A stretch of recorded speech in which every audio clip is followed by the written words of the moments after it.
Okay, so by now you have watched the Zimbardo video, and it's pretty intense, right? I think for most people, they didn't realize exactly how bad it got until they really see that original footage from the actual experiment itself. Okay, so essentially, when we're looking at the Zimbardo experiment, there were some things that Zimbardo actually built into the experiment that made it much harsher than actual prison, which seems like that would be difficult to do. However, if you looked and kind of watched the video, what you realize is that he had the prisoners blindfolded when they were arrested in their mock arrests. And that's not something we do in America. We do not blindfold our prisoners, and we do not make them go through anything with their heads covered like that. The second is people are really vulnerable when they don't have their clothes on. And so just by saying, okay, you have to wear this hospital gown instead of wearing actual clothes, he already put the prisoners in a very, very vulnerable state. If you think about the last time you were in a hospital gown, hopefully you've never been in one, but the last time you were in a hospital gown, you probably didn't feel very, very secure because you take away someone's clothes and they're going to feel exposed. The other thing is, at least in prison, you are called by your last name. You aren't individuated by making them numbers rather than names. And remember, I talked about this earlier when we were talking about Weber. Basically, you've depersonalized all the prisoners for the guards, right? They can actually say, well, this isn't Bobby anymore. This is actually 41523, right? And the last item, I think, is the symbolism involved. He already had them kind of stuck in that hallway with the rooms where they were actually confined. By making them wear that chain and the padlock, it kind of further reminded them of the fact that they were helpless, that they were captives. I think when it comes to this idea of conformity and conforming to the role and the situation, it is kind of looking beyond this idea of individual action. However, what you saw in this video is that one individual was able to kind of determine the rest of the experiment. That is, if Eshelman hadn't started becoming more and more sadistic, I kind of wonder where the experiment would have gone from there. Because if you think about it, if everyone went into it with a really cooperative understanding, they could have said, well, this is an experiment. We don't have to actually do this. Let's just hang out, eat the free pizza, get paid, and, it wouldn't have become an issue like that. I think what happens with Eshelman that's so disturbing is even after, and you guys know, it's like what, it was 30, oh, well, probably almost 40 years after the experiment, and he was laughing, right? He was laughing. He was basically saying those people are weak. They couldn't possibly have a breakdown from what I did. It's this lack of empathy that came from Eshelman that pretty much affected the entire group of guards. And once again, you look at this idea of group conformity, probably have the guards thinking, well, I don't want Eshelman to think I'm weak, right? He is our ringleader. I need to follow what he says. Now, ultimately, I do ask, what do you think would have happened if the experiments went on? Would it have just kept on ramping up? And when it comes to this idea of role and situation, I think Zimbardo in that video actually kind of minimized his involvement in the whole thing, right? He basically says, oh, I got caught up, it was horrible. He doesn't really kind of go into how he actually made it a situation that got a lot worse than it should have been.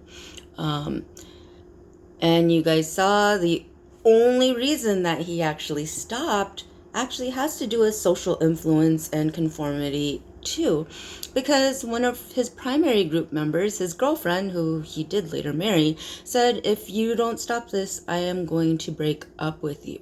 right? So in that case, it really was social influence or peer pressure from someone in his primary group. In terms of the secondary group, I'm constantly amazed that I'm pretty sure that experiment didn't take place in a vacuum. I'm pretty sure Stanford officials were going through there, other scientists, probably all of the psychologists and psychiatrists in the area. A lot of them probably stopped by to watch. And in this case, none of them actually decided, oh, this is a bad idea, we're harming our students. And in that case, what you see is essentially, in that case, they also conformed to the role and the situation, right? So they weren't exempt from that power of conformity. They weren't exempt from the social influence that was created by that situation. Okay, so those are the 3 conformity experiments that you need to know for the quizzes and exams. I'm going to loop back then to this idea that I started with, which is this idea of the pigs, the fraternity at SUNY Geneseo. Okay, so if you remember, I asked the question then, does loyalty to the individuals in a group actually equate to loyalty in the group? And in this case, we really do have to separate out this idea of individuals and the group. In terms of Partamian and Davis, then obviously they weren't considered as essential as protecting the name of the pigs, because if essentially you're going to watch one of your brothers suffer like that and not immediately call for help, not immediately not intervene, instead try to cover up the fact that your group has responsibility, then in that case individual members then were sacrificed for the group's reputation.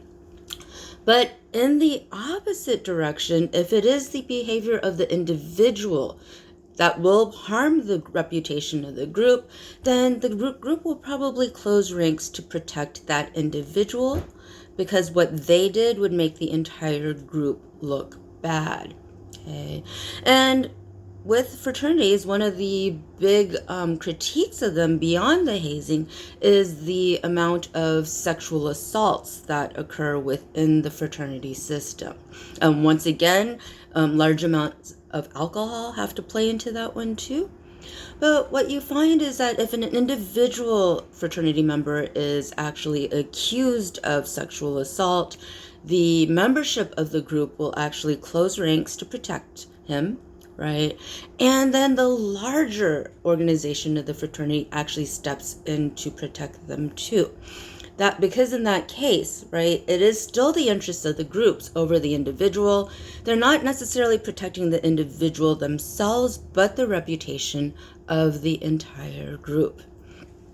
So basically, what does this tell us about our own involvement? The bystander effect is people who are unwilling to actually step in to intervene when they know something is wrong. It is a well-documented phenomenon, and what these conformity experiments basically tell you, you go back to Asch, right? What they basically tell you is, if you do step up, if you are the one who says, stop this is wrong, and look out for your fellow humans, generally there is someone else who will join you. You are not going to be on your own. And just standing next to someone who is in trouble and who needs the help actually is a show of solidarity. Now, if you remember from the Asch experiments, as soon as conformity is broken, then you find that more people are willing to step up. So if everyone's just watching, then no one actually feels the burden of speaking out. If you are observing something that's going down wrong and you actually step up and go, you know what, this is not okay, you need to stop, other people will join in and say, you know what, you really have to stop. So in this case, we have finished with chapter 5, which is groups. Hopefully then the YouTube lecture has helped. And if not, then make sure that you consult the annotated PowerPoints where I pretty much wrote in all of the notes that I covered right now. Okay? Okay, so I will see you in chapter 6, Deviance.